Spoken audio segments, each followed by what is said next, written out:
सबसे पहले आप लोगों को प्रणाम, राधे राधे। बड़े अच्छे सत्संगी आप लोग मिले हैं। कबीरदास जी कहते हैं कि पानी में मीन प्यासी, देख देख मोहे आवे हंसी।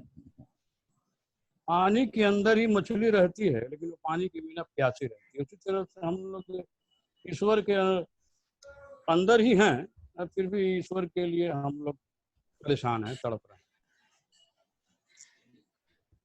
मनुष्य को जो है उसकी आदतें चलाती हैं, उसके ज्ञान और बुद्धि धरा का धरा रहे। मनुष्य को उसकी आदतें ही चलाती हैं। विवेकानंद जी जब मुक्त हो गए, जीते जी आदमी मुक्त हो जाता है ना, जब उसके अंदर से कामनाएं, वासनाएं, तृष्णाएं जब निकल जाती हैं तो वो व्यक्ति मुक्त हो जाता है, जीते जी मुक्त। तो विवेकानंद जी जब मुक्त हो गए तो वो चिल्ला चिल्ला कर भगवान से बोले कि प्रभु, मैं मुक्त होना नहीं चाहता हूँ, मैं बार बार संसार में जीवों की सेवा के लिए आना चाहता हूँ। महात्मा बुद्ध ने कहा था कि असली आंख ज्ञान ही है। जिनके पास ज्ञान रूपी आंख नहीं है वो अंधे ही, उनको चलने का मार्ग पता नहीं। और जिनकी दशा ठीक न हो तो उनकी अपनी दिशा चेक करनी चाहिए कि हमारी दिशा, हम किस दिशा को पकड़े हुए, क्योंकि जब तक दिशा ठीक नहीं होगी तब तक दुर्दशा होती रहेगी। दशा ठीक होने वाली है। संसारी मनुष्यों का हालचाल ये है, जैसे एक सेठ जी एक स्कूल बनवाए थे और उस स्कूल में उनका एक लड़का पढ़ता, तो लड़के का हालचाल जानने के लिए, पढ़ाई का प्रोग्रेस जानने के लिए पूछे, और टीचर से बोले कि भाई मेरे लड़के का गुण और बताइए। तो अवगुण तो बहुत था उसके अंदर, लेकिन अब टीचर डरते थे कि सही नहीं बता दिया तो हमारी नौकरी भी चली जाए। तो टीचर ने कहा कि नहीं, सब गुण ही गुण है आपके लड़के में, कोई अवगुण नहीं। संसारिक गुरु था ना, आध्यात्मिक गुरु तो था नहीं। फिर भी तो सेठ जी ने कहा कि भाई कुछ तो अवगुण होगा, एक दो हो वही बता दीजिए। तब टीचर ने बताया कि देखिए इसके अंदर 98 गुण हैं, मगर दो अवगुण ये है, एक तो इसके पास अपना कोई ज्ञान नहीं है, और दूसरा इसको ज्ञान दिया जाता है तो ये उसको लेता भी। ये दो ही अवगुण इसके अंदर है। तो कम से कम हम लोग इससे बाहर निकलें। भक्ति जब हम लोग करते हैं तो ये हमें हमेशा चेक करते रहना चाहिए कि हमें कुछ प्राप्त हो रहा है कि नहीं। हम निष्काम भक्ति करेंगे तो सकाम भक्ति से जल्दी हमारा काम होता है। सकाम भक्ति में तो थोड़ा देर भी हो सकता है, निष्काम भक्ति में देर नहीं होता। ईश्वर में पहला होगा ईश्वर में अनुराग बढ़ना, और ईश्वर में जैसे जैसे हमारा अनुराग बढ़ता जाएगा, संसार से थोड़ी हमारी अरुचि होती जाएगी, यानी उसी को वैराग कहा जाता है। वैराग संसार से बढ़ता जाएगा, ईश्वर में अनुराग बढ़ता जाएगा, संसार से वैराग होते जाएगा।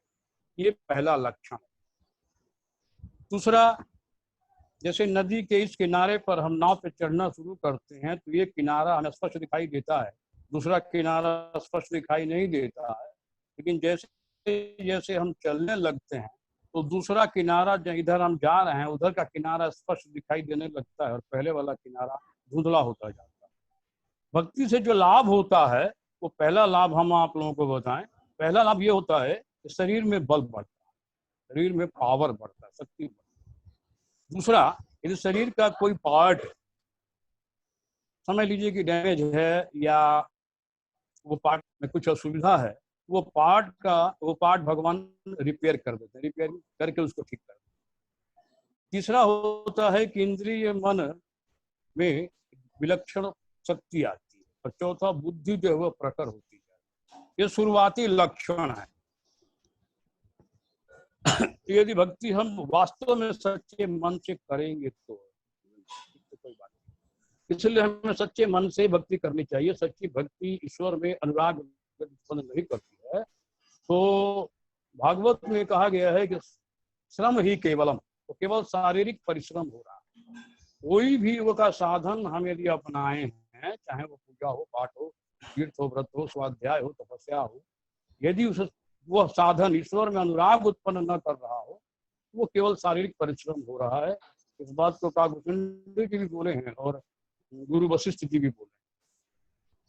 कहने का मतलब क्या होगा, हमें अपने ईश्वर में मन को एकाग्र करना ही चाहिए, किसी भी तरह से मन का जुड़ाव करना चाहिए। रामायण में गोस्वामी जी कहते हैं कि मन क्रम वचन छाड़े चतुराई, भजत कृपा करत रघुराई। मन से, वाणी से, शरीर से यदि ईश्वर की सेवा में हम लगे हैं तो तुरंत रघुराई जो है कृपा करते हैं, जरा भी देर नहीं। भुसुंडी जी ने तो यहाँ तक कह दिया है कि निज अनुभव अब कहूं खगेशा, बिनु हरि भजन न जाहि। भगवान की भक्ति के बिना जुड़ने वाला नहीं। और भगवान का कोई भी साधन हम यदि कर रहे हैं तो काकभूषुंडी जी कहते हैं कि जप तप मगसन दम व्रत दाना विरति विवेक योग विज्ञाना। चाहे वो जप हो, तप हो, स्वाध्याय हो, पूजा हो, पाठ खुद कह रहे हैं, काकभूषुंडी जी कह रहे हैं। जप तप मगसन दम व्रत दाना विरति विवेक योग विज्ञाना, सबकर फल रघुपति पद प्रेमा, यही बिन को न पावई छे। सारे जितने भी योग के साधन हैं, यदि भगवान में प्रेम उत्पन्न न कर रहा हो तो समझ लीजिए कि वो केवल शारीरिक परिश्रम है, और सबका फल केवल एक है। जितने भी साधन है सबका फल केवल एक ही है कि भगवान के चरणों में हमारी प्रीति हो जाए, और गहरी प्रीति हो जाए। ऐसी प्रीति हो जाए कि फिर वो प्रीति छूटे नहीं। आगे काकभूषुंडी जी कहते हैं, तो स्वामी जी ने तो यहाँ तक कह दिया है, योग कुयोग ज्ञान अज्ञानु, जहाँ राम पद प्रेम प्रधान। वो योग कुयोग है, वो ज्ञान अज्ञान है जो भगवान में प्रेम उत्पन्न न करता। इसलिए कहते हैं कि सो सर्व धर्म कर्म जरि जाऊं, जहाँ न राम पद पंकज भाऊं। वो धर्म, वो कर्म सब जर जाए जो भगवान में प्रेम उत्पन्न न करता। काकभूषुंडी जी आगे कहते हैं कि स्वार्थ साज जीव कहूं एहा, मन क्रम वचन राम पद नेहा। मनुष्य का सच्चा स्वार्थ ही यही है, एकमात्र है, भगवान के चरणों में उसकी प्रीति हो जाए, उसके अनुराग हो जाए, इसके बाद सारा काम अपने आप होता जाए। काकभूषुंडी जी आगे कहते हैं कि सोई पावन सोई सुभग शरीरा, जो तन पाई भजिए रघु। उसी मनुष्य का तन पाना शुभ और पवित्र है जो मनुष्य तन पाकर भगवान की भक्ति में लगता है। आगे गुरु वशिष्ठ जी भी इसी बात को आगे बढ़ाते हुए कहते हैं, जप तप नियम जोग निज धर्मा, सुत संभव नाना शुभ कर्मा। ज्ञान दया दम तीरथ मज्जन, जहाँ लगे धर्म कहत सज्जन। आगम निगम पुराण अनेका, पढ़े सुने कर फल प्रभु एका। आगम माने शास्त्र होता है, निगम माने वेद होता है, पुराण माने पुराण होता है, आप लोग जानते हैं। सबका पढ़ने का सुनने का फल केवल एक है। यहाँ गुरु वशिष्ठ जी भी कहते हैं, जप हो, तप हो, पूजा हो, पाठ हो, सब कुछ हो, सबका फल कल एक है। तब पद पंकज प्रीत निरंतर, सब साधन कर फल यह सुंदर। सभी साधनों का फल केवल एक है कि भगवान के चरणों में अनुराग उत्पन्न हो जाए। गुरु वशिष्ठ जी तो यहाँ तक कहते हैं कि दक्ष सकल लक्षण युत सोई, जाके पद सरोज रति हो। संपूर्ण अच्छे लक्षणों से, अच्छे गुणों से संपन्न वही व्यक्ति है जिनका भगवान के चरणों में अनुराग हो गया हो, प्रेम हो गया। आगे काकभूषुंडी जी कहते हैं कि साधक सिद्ध विमुक्त उदासी। कोई भी हो, साधक हो, साधना करने वाला हो, या सिद्ध हो गया हो, या बैरागी हो, संसार से विमुक्त हो गया हो, कहते हैं कि साधक सिद्ध विमुक्त उदासी, कभी कोविद कृतज्ञ सन्यासी, योगी सूर सुतापस ज्ञानी, धर्म निरत पंडित विज्ञानी।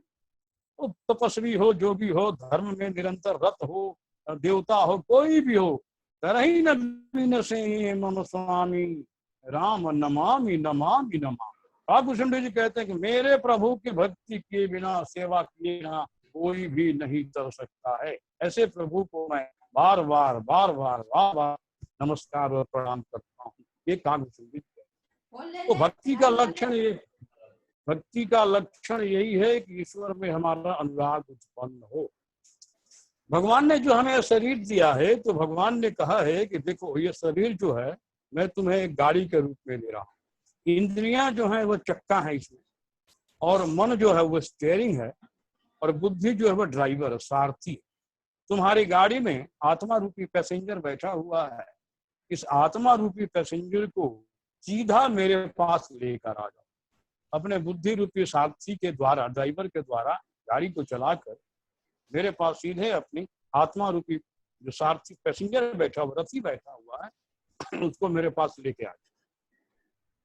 कुछ मनुष्य जो ज्ञान संपन्न है वो तो सीधा भगवान को लक्ष्य बना के अपनी गाड़ी को उधर ही लेके जा रहे हैं। कुछ मनुष्य रास्ते में थोड़ा रुक गए हैं, जरा रास्ते का नजारा देखते हुए चले। जैसे दो रास्ते होता है ना, एक रास्ता होता है बाईपास, बाईपास से आदमी निकल जाता है तो वहां शहर का नजारा देखने को नहीं मिलता है। कुछ लोग सोचते हैं कि जरा शहर के अंदर से ही चलें, थोड़ा भीड़ भाड़ मिलेगा, जाम मिलेगा, शहर देखने को तो मिलेगा। तो जो लोग बाईपास का रास्ता नहीं पकड़े हैं तो शहर का रास्ता पकड़ लिए हैं, तो शहर का रास्ता पकड़ने में क्या हुआ है कि अब उनके आंख के सामने संसार का चमक थोड़ा अट्रैक्ट करने लगा।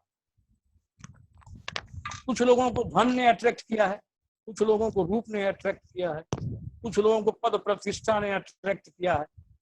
नतीजा ये हुआ है कि जिस गाड़ी को द्रुत गति से, स्पीड से भगवान की तरफ जाना चाहिए था, वो संसार में अटक गई। तो बुद्धि रूपी जो ड्राइवर है, सारथी है, वो नशे में हो गया है। कुछ धन के नशे में लोग हो गए हैं, कुछ पद प्रतिष्ठा के नशे में हो गए हैं, कुछ लोग मादक पदार्थ के नशे में हो गए हैं, कुछ स्वरूप रूप के नशे में हो गए हैं। अब बुद्धि जैसे ही नशे में आ गई है तो मन रूपी स्टीयरिंग पर से उसका जो पकड़ है वो ढीला पड़ गया, और मन रूपी स्टीयरिंग जैसे ही ढीला हो गया है तो इंद्रियां रूपी जो चक्के हैं तो बेतहाशा अपने विषयों की तरफ भाग रही हैं। अब चूंकि आत्मा रूपी पैसेंजर जो बैठा हुआ है, रथी बैठा हुआ है, उसके हाथ में तो कुछ है नहीं, उसके हाथ में न स्टीयरिंग है, न ब्रेक है, गाड़ी का कोई ऊर्जा ही नहीं है, चुपचाप पीछे बैठा हुआ। तो इंद्रियां जब अपने अपने विषयों में बेतहाशा भागने लगी हैं तो उसकी गाड़ी का किसी न किसी कारण से या तो एक्सीडेंट हो जाता है या वो गाड़ी संसार में कहीं न कहीं फंस जाती है। अब आत्मा रूपी जो पैसेंजर है वो परमात्मा रूपी में स्वामी से मिल नहीं पाता है। नतीजा यही होता है कि दुख पे दुख, क्योंकि संसार के जितने भी पदार्थ हैं वो सब दुख रूप हैं, आदि अंत वाले हैं। तो जो ज्ञानी है तो इस बात को जानते हैं, लेकिन जो अज्ञानी है इस बात को नहीं जानते हैं, वो उसी में रमण करने लगे। गीता के चौथा अध्याय चल रहा था, चौथे अध्याय में 36वां श्लोक आप लोग देखिएगा तो उसमें भगवान कहते हैं कि एक्चुअली आदमी पाप से लिप्त कहाँ होता है, जब उसके अंदर भोगा शक्ति आती है, जब संसार को भोगने की बात उसके अंदर जब आ जाती है तब वो कामना जगती है और भोग वस्तु को पदार्थ प्राप्त करने का प्रयास करता है और वो तरह तरह के पापों में लिप्त होता जाता है। फिर भी भगवान ऐसे कृपालु हैं, कहते हैं कि अपि चेदसु पापे सर्वे भ्यो पापितम सर्वम ज्ञान प्रेमेण नैव वृजनम संतरिष्यति। भगवान कहते हैं कि तो संसार का सबसे बड़ा पापी भी है अर्जुन। अर्जुन को तो भगवान ने निमित्त बनाया है, ज्ञान तो हम लोग के। अर्जुन तो गीता में भगवान ने कहा है कि पांडवों में मैं अर्जुन हूँ, पांडवों में मैं अर्जुन हूँ और विष्णु वंशियों में तुम्हारा सखा मैं वासुदेव। तो अर्जुन तो ज्ञानी था नहीं, इन दोनों को तो भगवत गीता प्रकट करनी थी हम लोगों के लिए, इसलिए अर्जुन ने तो निमित्त बना के भगवान ने संसार वासियों को ज्ञान दिया। तो भगवान कहते हैं कि अपि चेदसु, तो संसार का सबसे बड़ा पापी भी अगर कोई है और ज्ञान रूपी नौका में सवार हो जाता है। तो ज्ञान रूपी नौका क्या है, जैसे ही हम तत्व ज्ञान की प्राप्ति में लगते हैं, किसी के पास जाकर या शास्त्रों का ज्ञान प्राप्त करते हैं, तो ये पहला ज्ञान यही होता है कि अपने इंद्रियों को विषयों से हटाओ, यानी संसार से अपने मन विषयों को हटाओ। तो जैसे ही हम हटाते जाते हैं हमारा ज्ञान ऑटोमेटिक प्रकट होता जाता है। जैसे जैसे हम अंतर्मुक्ता में आते जाते हैं हमारा ज्ञान प्रकट हो जाता है, और वो ज्ञान जो संसार से संबंध हमारा विच्छेद कर देता है वो ज्ञान ऐसे ही पवित्र है। तो जो ज्ञान उस ज्ञान को प्राप्त कर लिया है उसका संसार से संबंध कट जाने के बाद वो ऐसे ही पवित्र हो जाता है। तो भगवान कहते हैं कि इस ज्ञान रूपी नौका द्वारा पवित्र होकर तो संसार रूपी पाप समुद्र को पार कर सकता है। अर्थात जिसको ज्ञान ये प्राप्त हो गया है, वो जिनका संसार से संबंध विच्छेद हो गया है, भोगा शक्ति नष्ट हो गई है, तो संसार के जो पाप रूपी जो संबंध हैं वो भगवान के तत्व ज्ञान पर हावी नहीं हो सकते, वो ज्ञान पर वो भोगा शक्ति या वो पाप आच्छादित नहीं हो सकता है। भगवान कहते हैं ज्ञान रूपी नौका द्वारा तू पाप रूपी समुद्र को पार कर सकता है। आगे भगवान फिर कहते हैं 38वें श्लोक में, नहीं ज्ञानेन सदृशम पवित्र में विद्यते तत्स्वयं योग संसिद्ध काले नात्मनि विन्दति। भगवान कहते हैं कि ज्ञान के समान पवित्र करने वाली कोई वस्तु नहीं है। ज्ञान अपने आप में पवित्र वस्तु है, अर्थात कौन सा ज्ञान? आध्यात्मिक ज्ञान। जिस ज्ञान ने संसार का संबंध विच्छेद कर दिया हो, तो आत्म स्वरूप में प्रतिष्ठित कर दिया हो, तो आत्मा तो सच्चिदानंद का स्वरूप है, सत्य है, चित्त है, आनंद, आत्मा नित्य है, सत्य वस्तु है और आनंद स्वरूप है। तो कोई भी वो ज्ञान जो हमें आत्म स्वरूप में प्रतिष्ठित कर देता है, वह ज्ञान, भगवान कहते हैं कि उस ज्ञान के समान पवित्र करने वाली कोई वस्तु ही नहीं। अर्थात जब संसार से तुम्हारा संबंध विच्छेद हो गया, उसी समय तुम पवित्र हो। तो भगवान कहते हैं कोई भी साधना, कोई भी मनुष्य अगर ये मान ले कि देखिए संसार के पहले के जितने पाप हैं, जैसे 100 साल के पाप जितने भी हैं, वो उतने बाधक नहीं है जितना कि क्रियमान पाप जो है वो बाधक होता है। 100 साल के पाप, कहीं 100 साल का कहीं अंधेरा किसी घर में हो और उस घर में एक दीपक जला दीजिएगा तो 100 साल का अंधेरा समाप्त हो जाएगा। 100 साल का अंधेरा दूर करने में 100 साल का समय नहीं लगता।